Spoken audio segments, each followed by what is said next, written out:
पहले के मर्द मोछ ऐंठ के बात बोले जज्बाती, अब के मर्द मुछ मुंडा हो गए तनिको शर्म नहीं आती। पहले के आदमी यह कहावत कहा है कि अगर मोछा टेर के अगर ऐंठ के कोनो बात बोल दे तो जान मर्दन के सबसे बड़ी विशेषता यह रहे। कहो बिरहा में कवि जी बड़ी सुंदर गजल के भाव लिखते हैं। कैसे?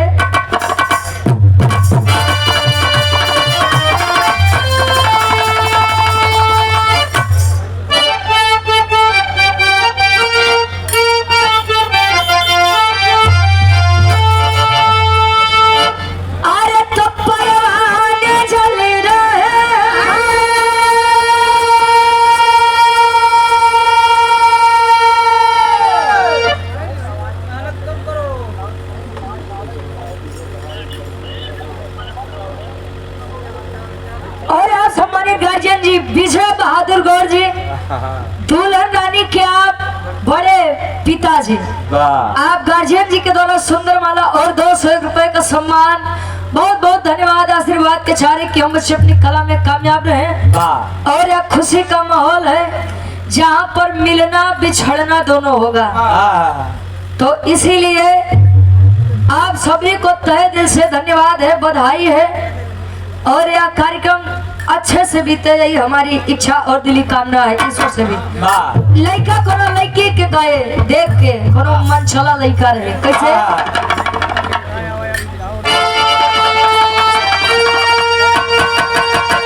अरे परवाने चल रहे तेरे इश्क में, अरे जानम जरा इसी आग में, अरे जानम जरा इसी आग में, अरे खुद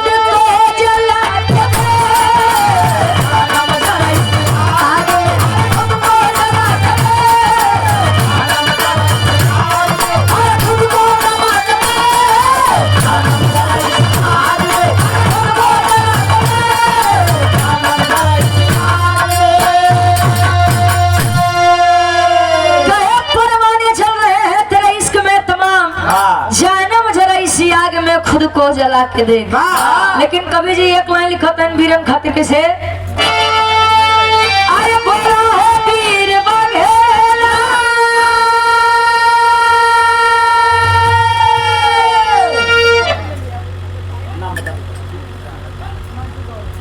और ये हमारा छोटा भाई है, धर्म का भाई है हिमांशु गौड़। चला ही दे ज्यादा लंबा है तब काटे। हमारे छोटे भाई के द्वारा ये ढेर सारा सम्मान। बाबू खूब पढ़ा, खूब आगे बढ़ा, माई बाबू के नाम रोशन करा। बहुत बहुत धन्यवाद। अब चलो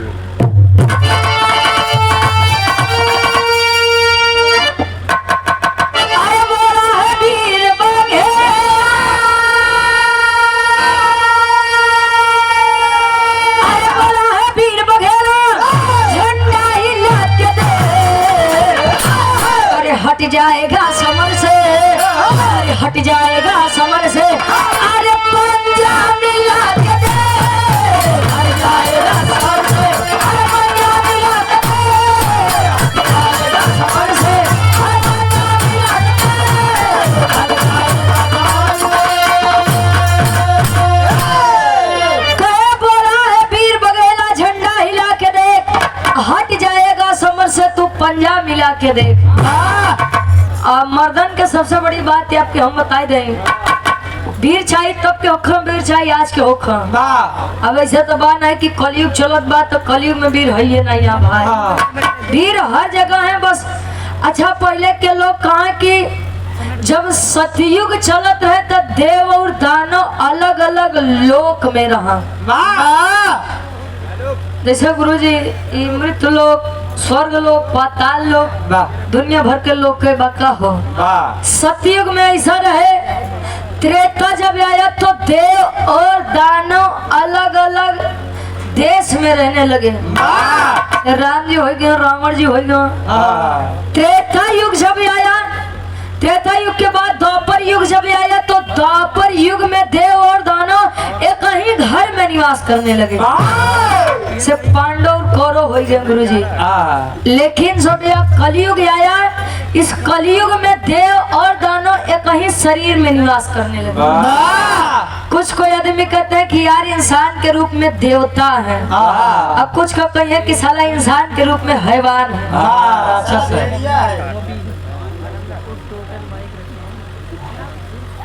तो परिस्थिति के ऊपर यह डिपेंड करता है, निर्भर करता है कि देव बाहर आएंगे कि दानव बाहर आएंगे। हम तो कही थे कि आज के समय गुरुजी चतुर युग चलत बा। आदमी जितना चतुराई के साथ ही जीवन जी, जितना चतुराई के साथ ई जिंदगी में झूठ बोल के गुजारा करी ओकर तो ठीक बा। आजादा जे सत्यवादी हरिश्चंद्र जी की नहीं बने के कोशिश करी ते आदमी ओके 2 लाख रोज मरी।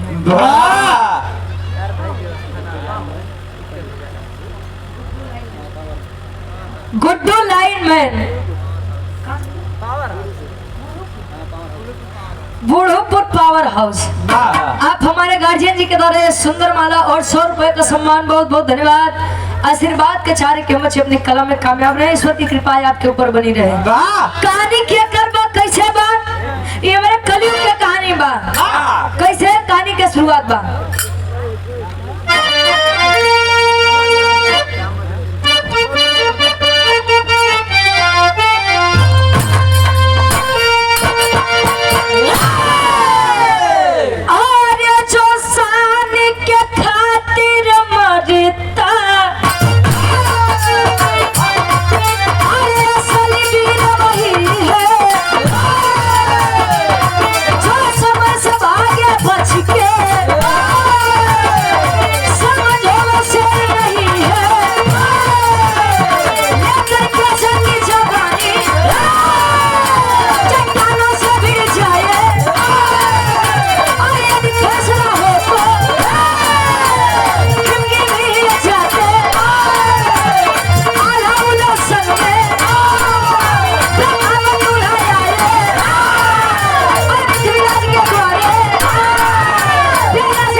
कहानी के तनी आप लोग विचार करी।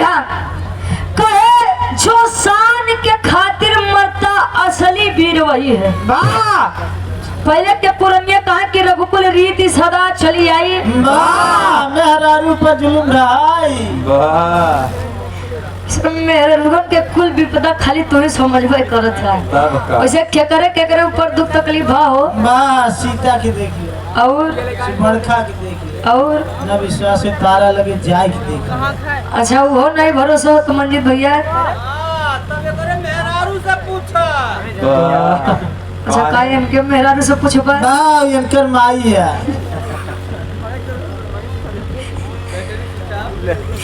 कहानी के तनी आप लोग विचार करा। पहले के लोग कहा कि रघुकुल रीति सदा चली आई, प्राण जाई पर वचन न जाई। ए भैया आल्हा उदल के चचेरे भाई जिनका नाम ब्रह्मा बताया गया। पृथ्वीराज चौहान की एक बेटी थी जिसका नाम बेला बताया गया। बेला, हाँ हो बेला। पहले के समय में यह कुल नाम रखा, अब तो ये पूनम अचान अजोरिया नाम हो लगा। हाँ भैया। ए भैया कोई भी हो, चाहे जितना बुजुर्ग हो, चाहे जितना पढ़ा लिखा हो, लेकिन अगर लड़की 18 साल 19 साल अच्छा ही हो, एक बात बा माई बाबू नहीं जानिए कि हमार लड़की कब सयान होत बा, लेकिन पड़ोसी बड़ा बढ़िया जान रहे कि केकर लड़की कब सयान होत बा। वो अपने घरे से ज्यादा तो दूसरे के चिंता में पड़ा रहे हैं कि केकर बिटिया कब आवत बा, केकर साथे आवत बा, और लड़का कैसे बा। सोच तनी गंदी होगी बा कि अगर वो अपने भाई के साथ कहीं आवत जात बा ते आदमी देख के बताइए कि ना ना दाल में जरूर कुछ काला बा। दाल में काला कुछ नहीं, पूरी दलिया ही काला बा। हाँ तो भैया वो अपन अपन सोच यार का करबा। ए भैया बच्ची जब सयानी होने लगती है तो माता पिता की सबसे बड़ी चिंता क्या होती है आप लोग जानते होंगे? अच्छा घर और वर। किस्मत के ऊपर डिपेंड करता है भाई की जिंदगी कैसे बीती। प्रभु श्री रामचंद्र जी के शादी जब सीता जी से बात, राजा जनक जी बड़ा प्रसन्न रहे कि बिटिया हमार राजपाट भोगी। बढ़िया लड़का बा, सुंदर बा, सुशील बा, जिंदगी भर हमारे बिटिया के खुशी रखे। पूरा रामायण देख लो गुरु जी, कुछ जगह छोड़ के सीता जी के कहाँ सुख मिला भाई आप लोग बतावा। या तो रुपया पैसा धन दौलत के पीछे ना भागा भाई, नहीं तो रुपया पैसा कमाए वाले रुपया पैसा तो दे दिया लेकिन इज्जत बड़ा कम देता है। अच्छा बेटी बेला जब सयानी हुई, पृथ्वीराज चौहान की बेटी की शादी आल्हा उदल के चचेरे भाई ब्रह्मा के साथ हुई। जब ब्रह्मा के साथ हुई तो पहले के जमाना ही रहे कि शादी हो जाए, लेकिन गौना 3 साल 5 साल 7 साल 9 साल 11 साल 13 साल 15 साल 17 साल। अरे बस कर यार, इस तो बुढ़ौती है। बाढ़ मारिए ऐसे कहिए। ए भैया पहले गौना जब बाद में रखा तो दुल्ही बेचारी डेराए, पता नहीं हमका सास ससुर कैसे मिली, हमका हमार दुल्हा कैसे मिली। आज के समय में तो सास ससुर बेचारे डराते हैं कि हमका पतो हो कैसे मिली। पता ना महीना 2 महीना हमारे लड़का के साथ हमके रहा दे कि नहीं रहा दे, और से ज्यादा तो हमारे भैया लोग डराते हैं। पता ना 2-4 महीना जिए दे भाई की नीला डरमे में जा का करब। मर्दन के ऊपर बड़ी विपदा आई है या बड़े हमार मजीद भाई शादी ब्याह नहीं करते धन ब्याह कर उत्तराखंड के बादल हो जा काहे। अच्छा यह बात बा, उत्तराखंड में गुरुजी बादल देखने में बड़े प्यारे लगते हैं। जैसे उत्तराखंड के बादल के कोनो भरोसा नहीं, वो बेचारी कब फटी जाए। वैसे नहीं आजकल मनसेधुन के मर्दन के जिंदगी हुई बा, कम नरक में चल जाए कुछ अता पता नहीं बा। हैदर अली गुरुजी एक गीत गावत रहन के दुश्मन मिले सवेरे मगर मतलबी यार न मिले, अरड़ुआ रहा जन्म भर मगर छिनार न मिले। तो ये तना शुद्ध बोला था, हम सोचे तोरे चक्कर में 2-4 हाथ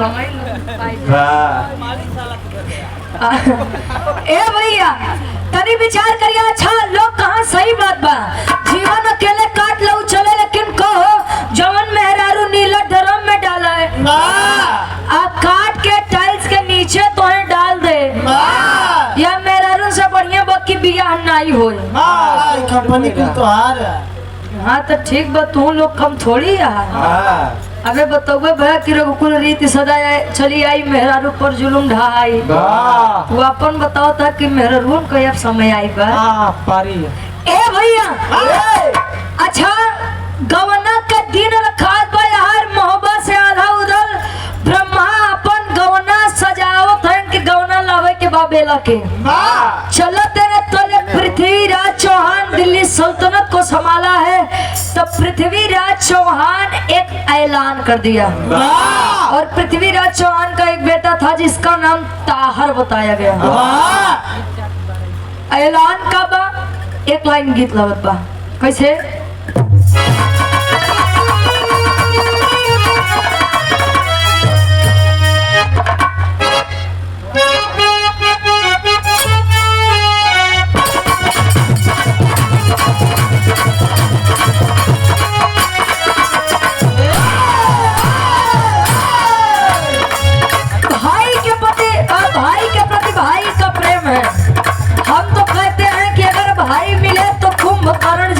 मिले जानते थे कि मेरे भाई गलत है, जानते थे कि मेरे भाई साक्षात लक्ष्मी स्वरूपा जगदम्बा को हर के लेकर आए हैं। गए थे अपने भाई को समझाने के लिए, लेकिन रावण बोला कि रावण मर सकता है लेकिन रावण झुक नहीं सकता है। ये मर्दन का निशानी है। रावण बोला कि रावण जिस शान के साथ जिया है उसी शान के साथ मरेगा। और मैं तो जानता हूँ कि मैं सीता को लेकर आया हूँ तो मैं बचूंगा नहीं। कुंभकर्ण जानते हुए भी कि मेरा भाई गलत है, लेकिन भाई के लिए बेचारा अपनी जान गंवा दिया। ये होता है भाई का प्रति भाई का प्रेम। आजकल के लड़का गावत है कैसे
माई के भाई के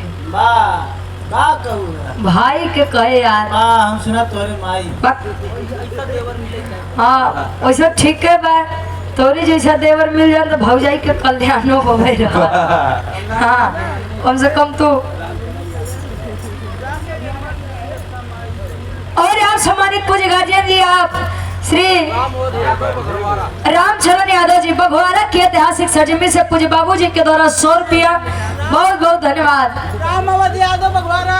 और आप सम्मानित पूज्य गार्जियन जी श्री राम अवध यादव जी बघवारा के ऐतिहासिक सरजमी से आप पूज्य बाबूजी के द्वारा 100 रुपया बहुत बहुत धन्यवाद। ऐसे हम बाबूजी का देखे तो हमका लाग की नाम इनका राम से चालू हो चाहिए अब जवन हो। हाँ पहले राम श्याम चलबे करे, अब तो आई बंटी बबली। बाबू पहले के समय में नाम चले राम अवध, राम समुझ, रामचरण, राम विलाक, राम बरन। पहले के समय में आदमी अगर गुरुजी खेते में जन्म लेना तो आदमी उनका नाम खिताऊ रख दे। आजकल के तो एक अक्षर के नाम जो कुकुरे के नाम रखा जाए, दो आजकल के लड़कन के नाम रखा जाए। एक एक अक्षर के नाम डब्लू यस बाद बस है बा कहो। अच्छा बंटी बबरी के नाम है भाई आजकल के। ए भैया विचार करेंगे पृथ्वीराज चौहान का बेटा ताहर खड़ा है आधा उदल ब्रह्मा का रास्ता रोकने के लिए। क्यों कहा बा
के मेरा ये संदेश सुनो।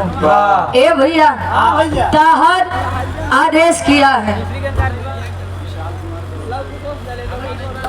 और आप हमारे बड़े भाई विशाल कुमार गौर जी कोयरीपुर की ऐतिहासिक सरजमी से इसी ग्राम से आप गार्जियन जी के द्वारा 51 रुपया बहुत बहुत धन्यवाद आशीर्वाद के चाह रही है। ताहर खड़ा है रोकत बा ए जीजा जी कहे लागत बा हमार सार अब हिने से हमार स्वागत करे बदे चली आए। वाह सार छाता दिखावे आइए।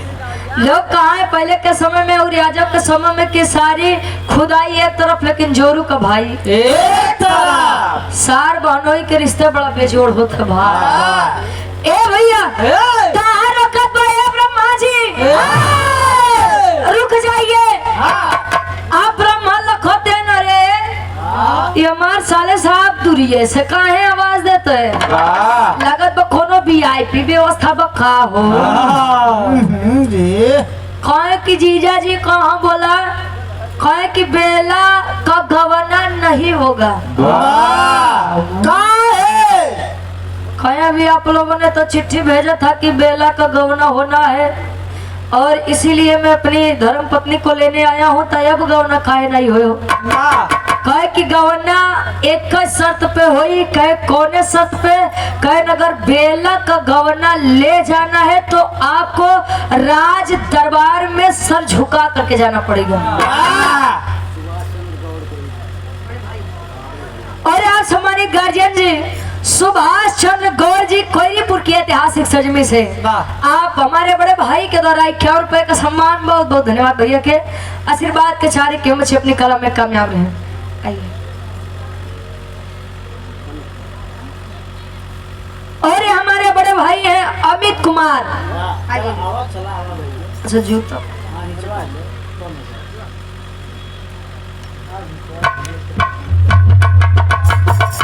हमारे अमित भाई के द्वारा सुंदर माला और 100 रुपए का सम्मान, बहुत बहुत धन्यवाद आशीर्वाद के चारे की उम्र अपनी कला में कामयाब रहे।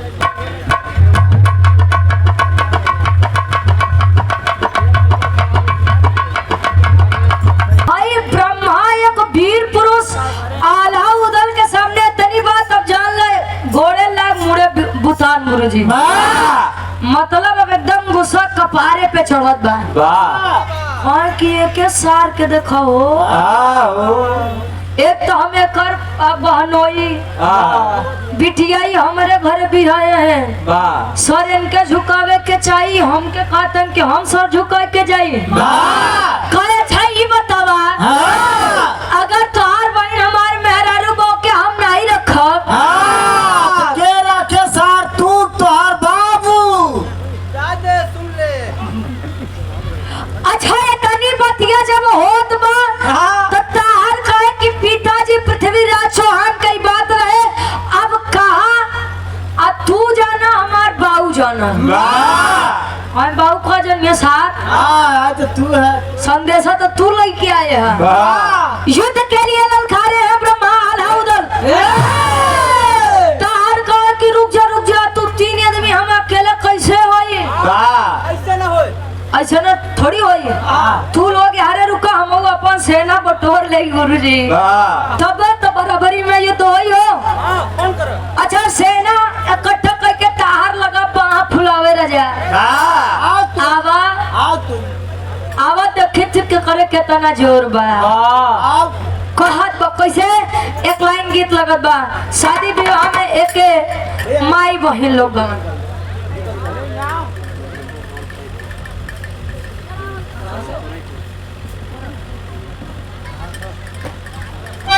कामयाब रहे। देवों के देव महादेव जी जब चले हैं विवाह करने के लिए माता पार्वती जी के द्वार पर, जैसे आज ही तैयारी चलत बा, समझ ला अवधपुर से बारात या जनकपुर में आवत बा। हाँ 1 घंटा के बाद उधरी से भी आप लोग देखबा। ए भैया आज के समय में तरह शेरवानी चल गई बा, बढ़िया ब्रांडेड परफ्यूम चल गई बा। आजकल तो दुल्हो सब बेचारे ब्यूटी पार्लर जाते हैं, फेशियल करवावे दुनिया भर के जोन भी हो गुरु चेहरा चमकावे। Men's parlour. हाँ ए भैया भगवान भोलेनाथ मृग छाला पहन के गले में आजकल लोग रुपया के माला डालते हैं। भगवान भोलेनाथ गले में सांप के माला, कान में गोजर बिच्छू, बराती कुल भूत प्रेत, झोला में हर गोजर बिच्छू बूढ़ बैल पे लद के चला है।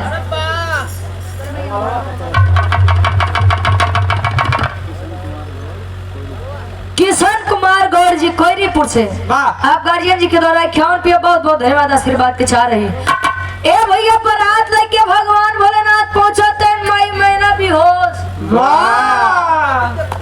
अरे मोरे राम इनारत जी कहाँ फंसाई दी है बिटिया हमारे इतनी सुंदर अदमाद हमारे तरीके के हो पूरे देह में करे भभूति लगी बा गटई में सांपे के माला पहिरे बा पूरा कलुआ कलुआ है।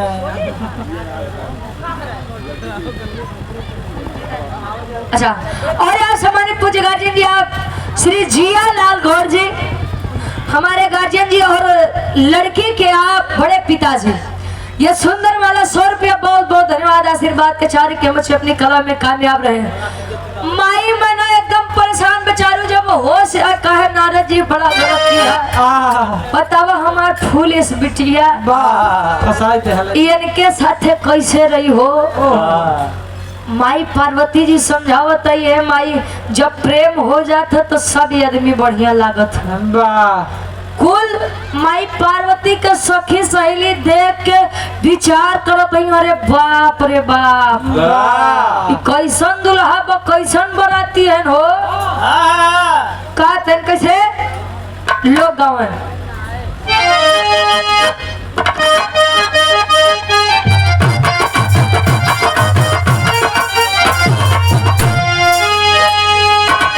ऐसन बारतिया ना देखे अभी तक सजिया करे धक्का धर ऐसन बारतिया ना देखे अभी तक सजिया करे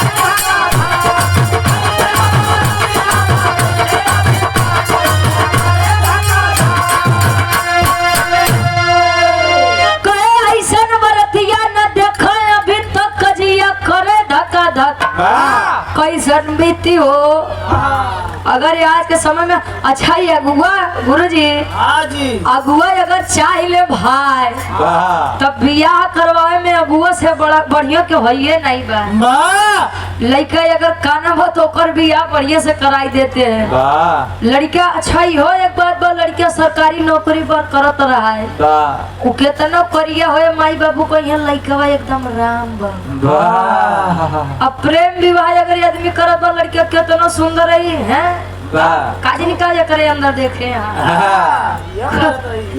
को तो आजकल सरकारी और प्राइवेटों में बड़ी दिक्कत है भाई ऐसे अगर सरकारी नौकरी करत रहा कितनो करिए रहा मंजिल भैया बिया तो ऐसे नहीं हो जाए अच्छा ठीक है भाई ए भैया बेला का भाई ताहर एक तरफ है सेना पट्टन लेकर के और एक तरफ बेला का पति यानी ब्रह्मा आलाउदल का चचेरा भाई होत बकई से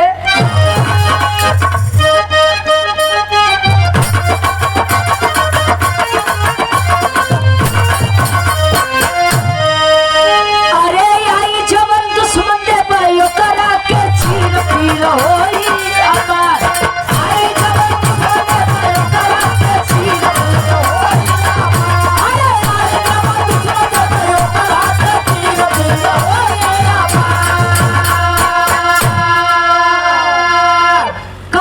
आई जवन चीर पीर होई अपार अगर सार हमरे और हमरे मेहरारू के बीच में केहू आए सार के टंगिया धर चीरा धर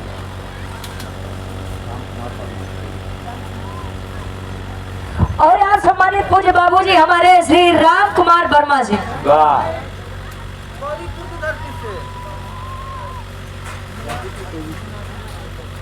कोयलीपुर की ऐतिहासिक सरजमी से हमारे पूज्य बाबूजी के द्वारा राम कुमार वर्मा जी के द्वारा ठीक ठीक 70805352 ये हमारा कॉन्टेक्ट नंबर बा जो के जरूरत हो फिर से एक बार सुन लो भैया 70805352 दिक्कत हो तो हम लिख के दे बाबूजी आप गार्जियन जी के द्वारा बिल्कुल बिल्कुल आ सकते हैं हमारे यहाँ पहला नंबर है क्योंकि आप कराएंगे आपके कलाकारों का बहुत बहुत धन्यवाद है सभी को बहुत बहुत धन्यवाद है भैया जो हमारा सहयोग आप लोग कर रहे हैं डब्ल्यू विश्वकर्मा जी गुरुजी हमारे मंजीत कुमार भाई हमारे और ये आपके नौरा श्री राम कुमार वर्मा जी धन्यवाद और ये अखिलेश सरोज जी हमारे गार्जियन जी के द्वारा बहुत बहुत धन्यवाद। हमारे तहसील में पहली बार आप आए।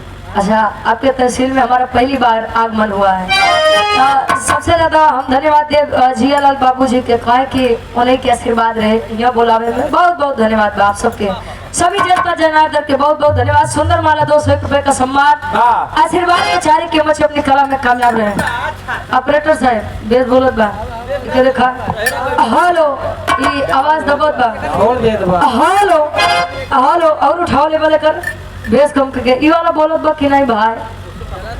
Hello hello hello hello hello, ये पे रहा था, ये पे छोड़ दो।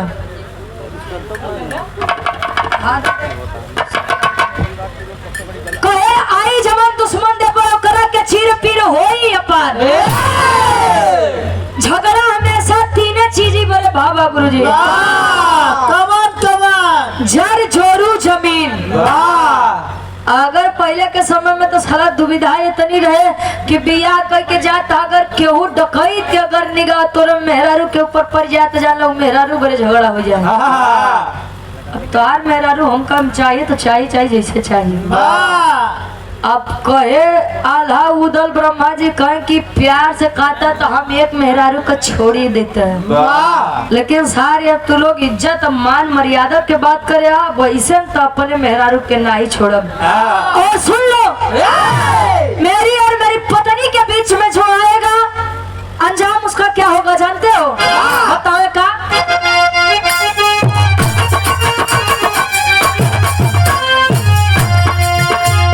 गजन करे रणभूमि में देखा जवनी जा,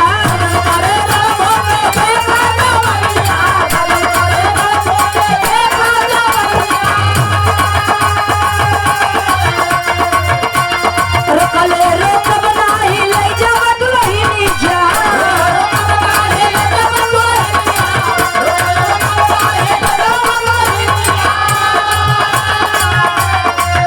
अरे खुदवा से लिप हमें अपना कबीर पीर होई अब्बा। खुदवा से लिप हमें अपना कबीर पीर होई अब्बा।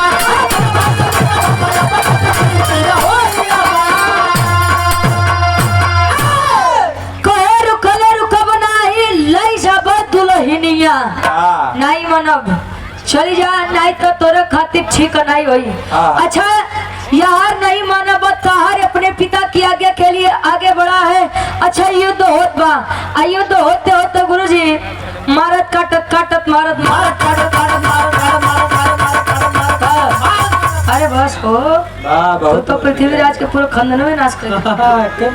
अच्छा धीरे धीरे जब आगे बढ़ते हैं, अच्छा गीता में भी लिखा गया है कहीं कहीं मारे वीर तो कहीं कहीं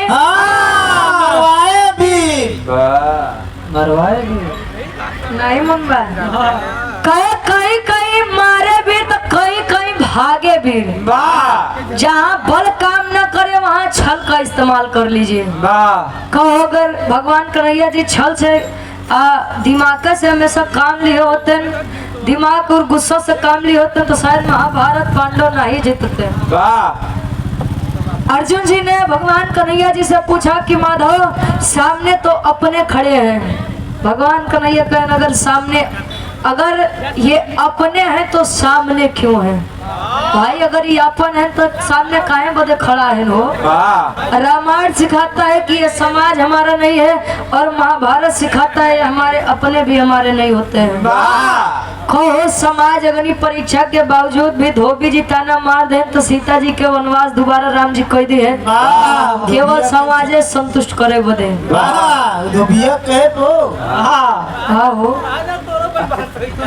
ए भैया, समाज है साहब, समाज की चिंता आप लोग तब करिएगा जब समाज आपको 2 टाइम की रोटी और कपड़ा दे देता। कहा तोरे मेहरारू के अगर कपड़ा फटेगा तो आदमी और निगाह देखे कि यार तनी के और फाटी जाता तो देख लेता। कहो आदमी सोचत बात तार तन दिखाए तू यह चक्कर में पड़ा कि समाज हमका का कही।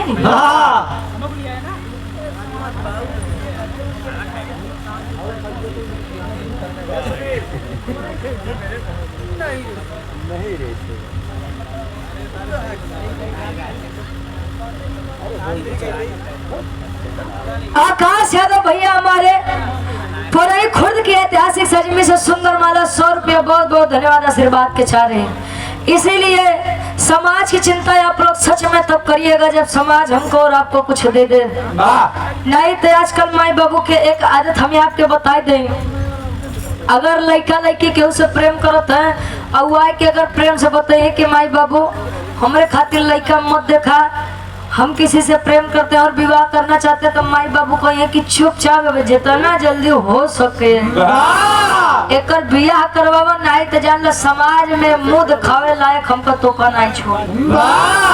अच्छा बियाह तो करवाई देबा, अच्छा हम बियाह करूबा मान लो लड़की वहां से फरार हो जाए तो क्या करबा?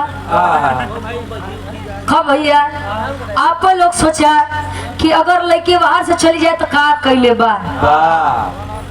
जाने वाले को कोई कभी रोक नहीं पाया है और रुकने वाले को कभी कोई भेज नहीं पाया है। बात 100% सही बात।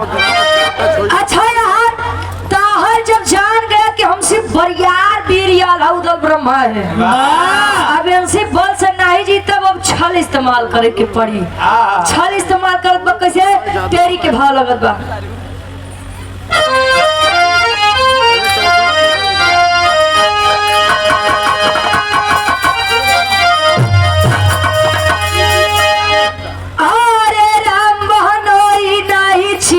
सरवा ए भैया बहनोई नहीं छीने सरवा, तो अपने हाथ से धोया बहनी के लीला।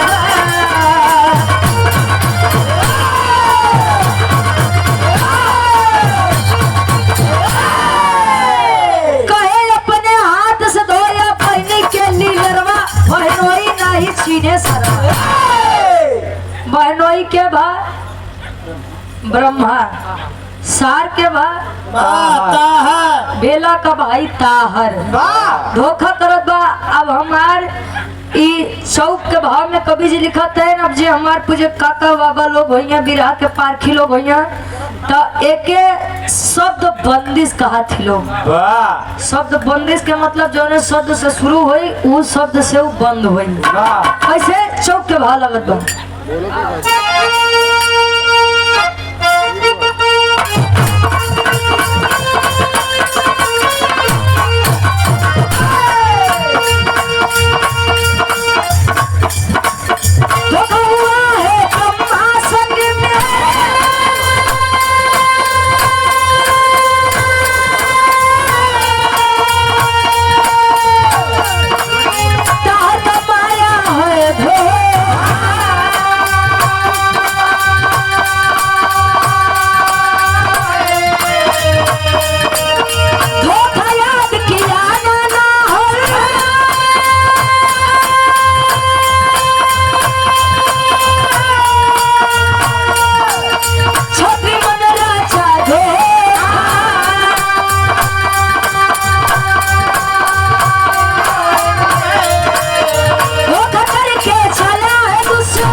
धोखा से शुरू भा धोखा से बंद भा।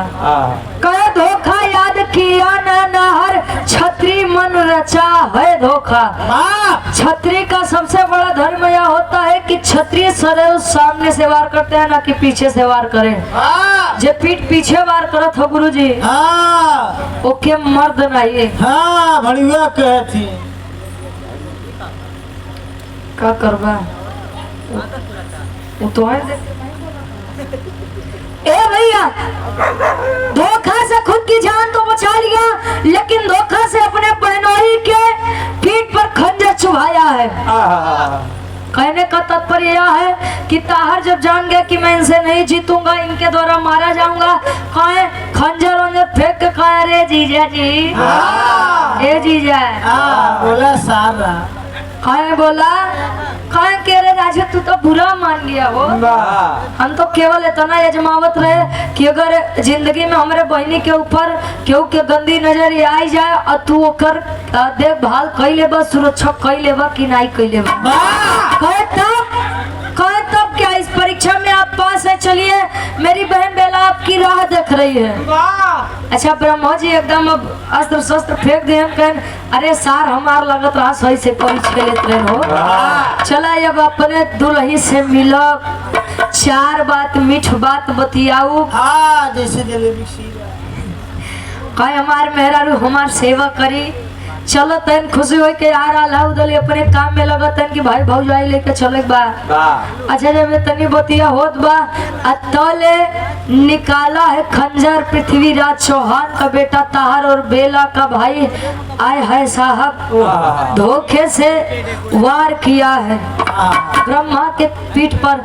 और जब वार किया है तो ब्रह्मा पीछे मुड़ के ताहर का वह अखिया वह चेहरा वह देखा हो। और आप पूज गार्जियन जी हमारे सम्मानित चाचा जी गुलाब गौर जी आजमगढ़ की ऐतिहासिक सरजमी से आपके द्वारा 151 रुपए का सम्मान, बहुत बहुत धन्यवाद। आशीर्वाद के चारे के मुझे अपनी कला में कामयाब रहे। ए भैया ब्रह्मा देखत बा टुकुर टुकुर अपने सार शुद्ध भाषा सारे बा, अपने साले साहब का देखत बा, वह चेहरा देखत बा कि अगर तुझे इतनी ही तकलीफ थी अपने इज्जत और बेइज्जत के रे साले, कम से कम अपनी बहन का सिंदूर तो अपने हाथ से न पूछता। जो बहन तेरी कलाई पर हमेशा राखी बांधती है, कम से कम तू उसका चेहरा तो देखता।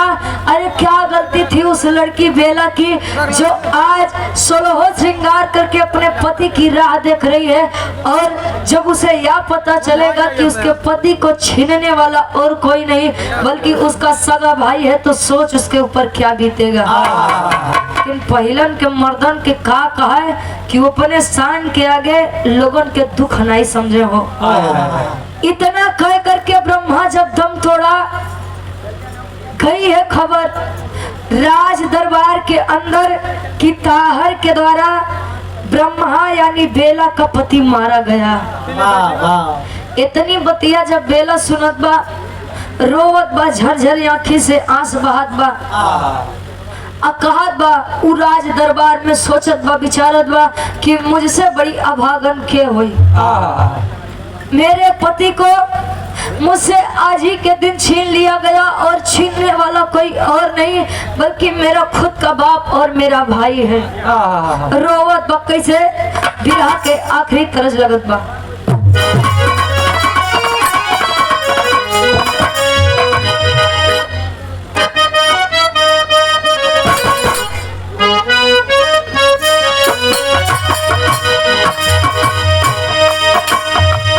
प्रेमी प्रेमिका में अटूट प्रेम बा, अटूट प्रेम या से बा कि पहले के लोग साहब प्रेम का मर्यादा समझ, और आज के समय में प्रेम जब तक नीक लागत बा तब तक नीक लागत बा, और जोने दिन मन भर जाए तो तू के तुहार बाप के उड़ाई जनता। ये मेरे काका बाबा हरन की उम्र वाली गीत बा, फिल्मी दुनिया वाले इस गीत को गाया करते थे।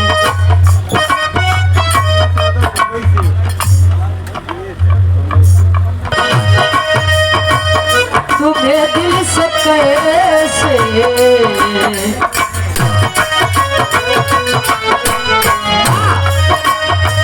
तुम्हें दिल से कैसे जुदा हम करेंगे, जुदा हम करेंगे,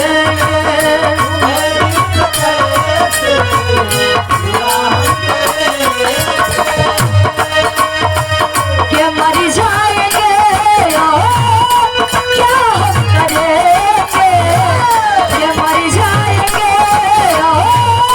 क्या हम करेंगे।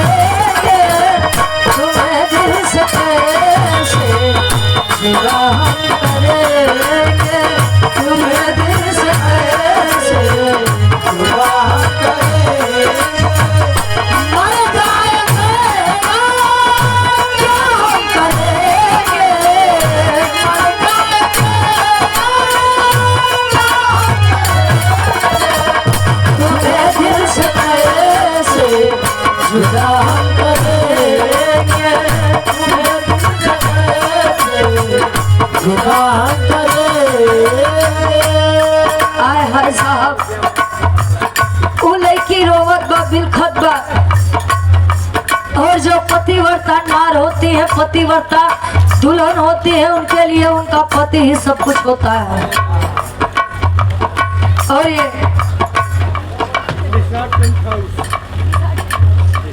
निषाद टेंट हाउस, ये बड़ा बढ़िया डेकोरेशन किया गया है हमारे भाई के द्वारा।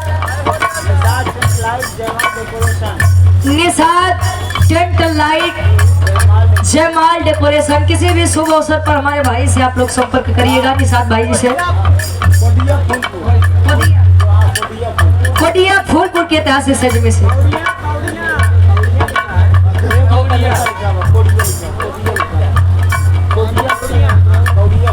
कोरिया के ऐतिहासिक सज में से 100 रुपया है इंद्रदेव महाराज। उसे हमारे माना जाता हाथी जा टेंट लगे से बाहर नहीं तो कब खोपड़ी लाल हो जाए, कुछ नहीं पता। आज ए